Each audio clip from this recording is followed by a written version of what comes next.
Hello mga mi! Welcome back to our vlog! O kuya, makasagasa ka.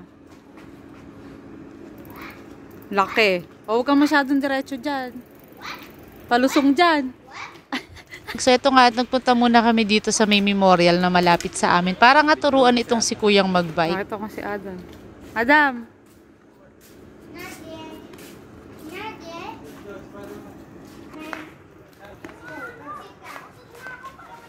Hoy kuya, masagasaan mo yung bata. Sige, mag-ikot-ikot ka lang.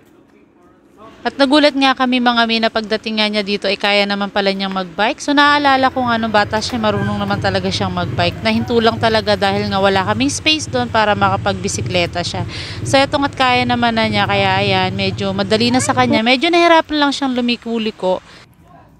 Sobrang luwang nga pala mga minong memorial na to at nakita nyo naman na sinlapad talaga ng regular na kalsada yung nandito. Kaya nga sulit na sulit mag-practice dito ng kahit anong sasakyan.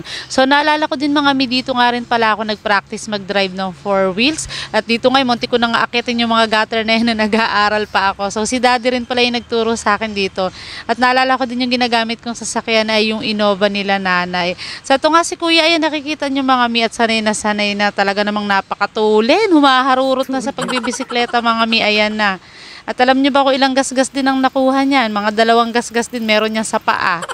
Diliko ka na. So bago nga kami umuwi mga mi ay pinaikot-ikot ko muna siya dun sa puno para nga mas masanay pa siyang bumaling-baling. So sa susunod ay babalik ulit kami dito at aagahan namin. Kaya nga lang kung aagahan daw namin na mas marami pang tao.